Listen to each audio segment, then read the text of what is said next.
આજનો આર્ટિકલ જોઈને તમારું હૃદય બાગ થઈ જશે. જો તમે ભારતીય હશો તો ચોક્કસ તમારી છાતી 56ની થઈ જશે. મદારીઓના દેશે દુનિયામાં અત્યાર સુધી સમજો કે ન ભૂતો ન ભવિષ્યથી જેવું કાર્ય કર્યું છે. માટે તમારે આ આર્ટિકલ સંપૂર્ણ જાણવો જોઈએ. ચાલો સીધી વાત પર આવીએ.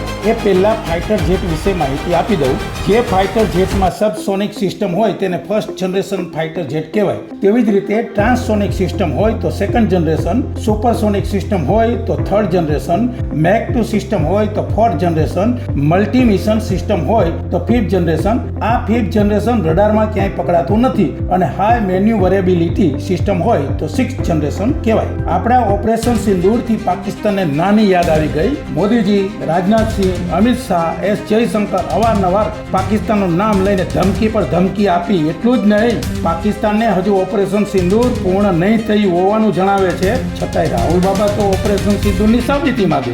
ઓપરેશન સિંદૂરે પાકિસ્તાનમાં 3 American steel fighter jet F-35 તોડી નાખ્યા. પશ્ચિમના દેશ અને અમેરિકાને સૂડ ઉપડી. જગત જમાદાર અમેરિકાનો પિત્તો ગયો. એટલે ઇંગ્લેન્ડનું 5th generation American fighter jet F-35B ભારતની જાસૂસી કરવા આવ્યું.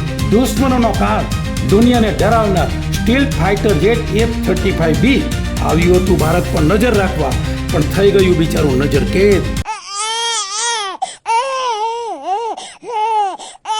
આમ તો શિકાર બની ગયા જેવું થયું. આ ફાઇટર જેટ કેરળના સમુદ્ર કિનારે સ્થાપિત ભારતીય રડારમાં પકડાઈ ગયું. આપણા રડાર ઓપરેટરોએ આ કહેવાતા અવકાશીય બાદશાહ સ્ટીલ ફાઇટર જેટ F-35B ને લોક કરી દીધું અને 14મી જૂનના દિવસે ત્રિવેન્દ્રમ એરપોર્ટ પર ઉતાર્યું. 15 દિવસ થયા છતાં પણ હજુ અનલોક થતું નથી.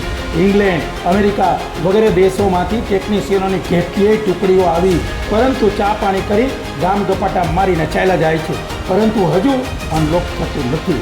આંતરરાષ્ટ્રીય મીડિયા પાસે અમેરિકા, ઇંગ્લેન્ડ બણગા ફૂકે છે.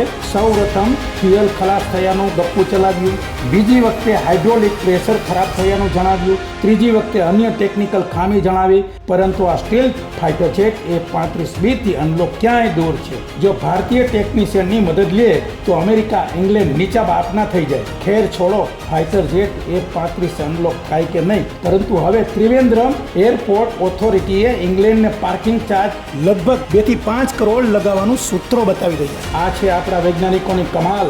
અત્યાર સુધીમાં ફાઇટર જેટ F-35 દુનિયામાં ક્યાંય રડારમાં પકડાયું નથી. આપણા વૈજ્ઞાનિકોને સેલ્યુટ કરવી જોઈએ. આપણા વૈજ્ઞાનિકો માટે એક લાઇક, એક શેર અને એક સબસ્ક્રાઇબ કરીને એક ભારતીય તરીકે આપણે હોસલો વધારી શકીએ. જય ભારત, વંદે માતરમ, જય હિન્દ.